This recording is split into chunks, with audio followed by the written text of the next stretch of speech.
Good morning. I hope this is working. I've had trouble with this microphone, so I'm going to do a short clip and then go check it and make sure it's actually recording. This is Susan Ploss. This is for Ms. Patel. I couldn't find any examples exactly like the ones that you sent me, but I thought we'd try this, and maybe that would do what you needed. So one of the examples that you sent, you were given a point. You can see here I have the point 2, 5, and you were also given the slope. You can see here I'm given the slope -3/4, and we're asked to graph the line. So you can see that it's already been done over here on the grid, but I created a blank grid down here so you could hear me talk about it as I'm working on it. Okay, so when you're given a point and the slope and you're asked to create the graph of the line, you want to begin by plotting the point. So that becomes the place where you start. So let me go onto the grid and plot the point 2, 5. Here's the origin, 2 to the right, 1, 2, 3, 4, 5 up. So there's the point 2, 5. All right, then with the slope, you have several choices. You notice it's a negative slope. That tells you that the slope of the line is going to go downhill as you read across the grid from left to right. So you can see the finished product here, how it's going downhill as you read from left to right. That's important.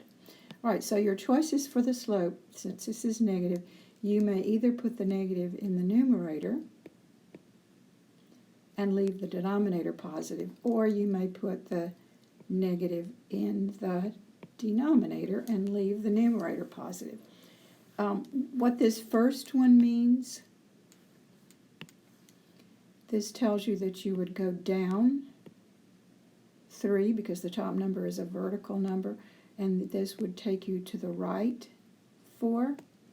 If you go with the second option here, this tells you that you would go up 3, and this tells you that you would go to the left 4. All of those will bring you to the same result. I think I'm going to choose the first one, down 3 and right 4. So go back to my starting point, 2, 5.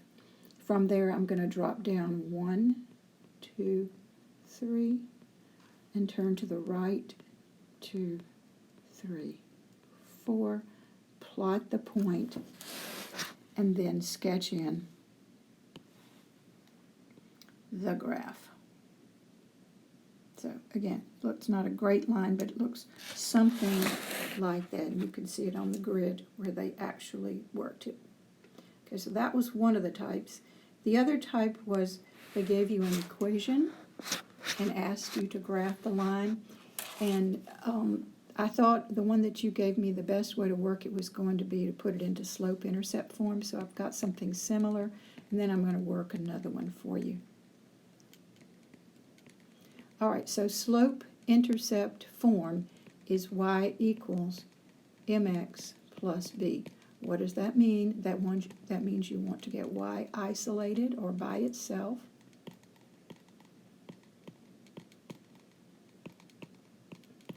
And then you want everything over on the other side of the equation. So my first step here is going to be to isolate the letter y.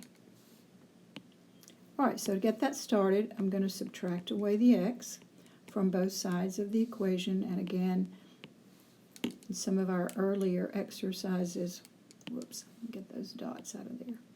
In some of our earlier exercises, we talked about making sure that you understand where the left side is and where the right side is. So I like to sometimes just put in a dotted line. So subtracting away the x from both sides, we now have positive 2y. On the left, I like to write down the x term first and the constant term second, in keeping with this order of the x term first on the right-hand side and the constant term second. So I still don't have y by itself. I need to come in now. I'm going to divide by this positive 2, and you've got to be careful that you divide by that positive 2 on every single term. So this successfully isolates y. This is a negative 1x over 2, and this is a negative 3, negative 6 divided by positive 2. And I want you to make sure you understand that you can write this as negative 1/2 x minus 3, now that we have it in slope-intercept form. That means y isolated by itself. You can see that the slope of the line is negative 1/2, and just as we did earlier, you can write that with the negative in the numerator, or you can write that with the negative in the denominator. And you can also see that the y-intercept is that b value. So remember, for y-intercepts, the first number is always 0, and the second number is the y-coordinate. So I'm going to do just what I did before. I'm going to start with the point 0, negative 3. And then from there, I'm going to make a choice. I think, again, I will choose this one where I've put the negative in the top, which means, of course, that this is going to take me down. And then this positive 2 is going to take me to the right. So from this starting point, 0, negative 3, I'm going down 1, and I'm going right 2. So there's my second point. You can repeat that if you need, to keep that down 1, right 2 going. And then I'm going to sketch in the line, and I'll be finished. And then I want to show you one.